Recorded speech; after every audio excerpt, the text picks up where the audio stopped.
कल इस देश की सर्वोच्च अदालत ने 2002 के गुजरात के सांप्रदायिक दंगों के संदर्भ में एक महत्वपूर्ण फैसला दिया है। इस फैसले के साथ ही लगभग 10 साल से इस मुद्दे पे जो राजनीति हो रही थी, गुजरात को कहीं न कहीं चर्चा में घसीटकर बदनाम करने का प्रयत्न किया जा रहा था, उसका अंत आ गया है। गुजरात के मुख्यमंत्री माननीय श्री नरेंद्र मोदी जी ने आज गुजरात के सभी बंधु भगिनियों को एक खुला पत्र लिखकर ये जाहिर किया है कि ये संशय के बीच भी गुजरात सद्भावना, शांति और प्रगति की ओर अग्रसर रहा है। अब ये सद्भावना बढ़े और 6 करोड़ गुजराती जो एक शब्द नहीं रह के मंत्र बन गया है, वो एक साथ एक ऐसा संकल्प करके प्रगति की ओर अग्रसर रहे, राज्य में शांति और सद्भावना की जो वातावरण बनी हुई है गत 10 साल से, उसको बढ़ावा मिले। इसीलिए सद्भावना मिशन के तहत तारीख 17 सितंबर से 19 सितंबर तक 3 दिन का मोदी जी उपवास रखेंगे और ये सद्भावना मिशन कार्यक्रम के अंतर्गत उन्होंने अंतःकरण से श्रद्धा व्यक्त की है कि सद्भावना मिशन के स्वरूप में मेरे इस अनशन से गुजरात की शांति, एकता एवं सौहार्दपूर्ण वातावरण को एक नई शक्ति मिलेगी। गुजरात में एक कहावत है कि वैर से वैर नहीं जीता जाता, यही यानी वैमनस्यता का अंत नहीं लाती।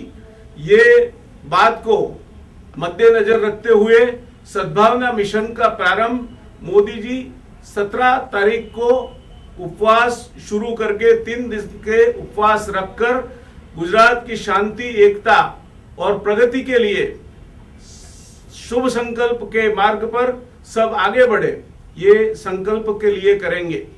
सर, क्या ये मोदी जी की अन्नागिरी हम कह सकते हैं? क्योंकि जो अन्ना को माइलेज मिला है, मोदी वही पॉलिटिकल माइलेज देने की कोशिश कर रहे हैं। देखिए, सद्भावना हमेशा अपने आप में एक बड़ा बल रखती है और ये गांधी और नरसिंह मेहता की भूमि है, जहां सद्भावना के मार्ग पे चलते हुए ही समाज को साथ लेके आगे बढ़ने का मंत्र हवा में गूंजता रहा है।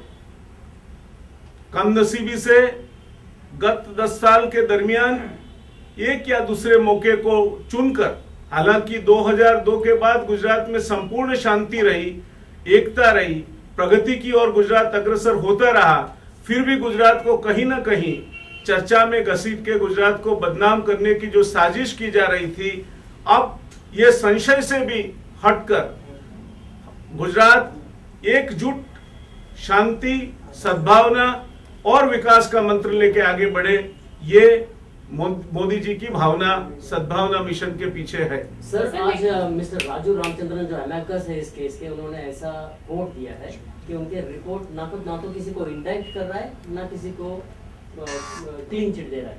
Would you comment on that? देखिए, वैसे तो मुझे उस पर कोई टिप्पणी नहीं देनी है, मगर मैं कहूंगा कि जब अब देश की सर्वोच्च अदालत ने इस मामले पे टिप्पणी नहीं की है, अब जब पूरा मामला ट्रायल कोर्ट को रेफर किया गया है, तब मैं उचित नहीं समझता कि उस मामले पे कोई टीका टिप्पण हो। क्या राय विक्टिम्स को भी बुलाएंगे मोदी जी, उनको भी साथ में बिठाएंगे कि उनको वापस समाज में लेने के लिए, सद्भावना और बढ़ाने के लिए? देखिए, हमने इस दंगों से जो भी पीड़ित है, कोई ये कौम या वो कौम नहीं, सब पीड़ितों के लिए सद्भावना रखी है, आज भी रखते हैं और अपेक्षा करते हैं कि गुजरात में ऐसे दंगे कभी ना हो। तो 6 करोड़ गुजराती की जब हम बात करते हैं, तब एक गुजराती का उसमें समावेश हो जाता है। Sir, now in English. So what is the plan? Why is Chief Minister Narendra Modi sections, even those people who feel alienated because of the communal rights? See, we have always done that. If that was not the case, Gujarat the record that the state has for last 10 years is well before our eyes. It's not a span of 1 or 2 years. It's a decadal graph that is available. A decadal graph that is the graph of progress, peace, tranquility and communal harmony. So if we would not have kept everybody together, as the Honorable Chief Minister has now said, कि बैर से बैर नहीं मिटता, प्रेम से ही हर प्रश्न का हल ढूंढा जा सकता है. तो वही सद्भावना के मार्ग पे he is launching the Sadbhavana mission to reinforce these feelings, and we are confident that the intention that we have and the purpose for which the Sadbhavana mission would work is communal peace, harmony, tranquility and progress for everybody, every Gujarati, anywhere in the state. So do we have any details as to where Mr. Modi will be fasting? Well, that will be declared in due course of time. I think as of now, this is the program that will be between 17 and 19, and further declarations would come in due course of time. Thank you, sir. Thank you.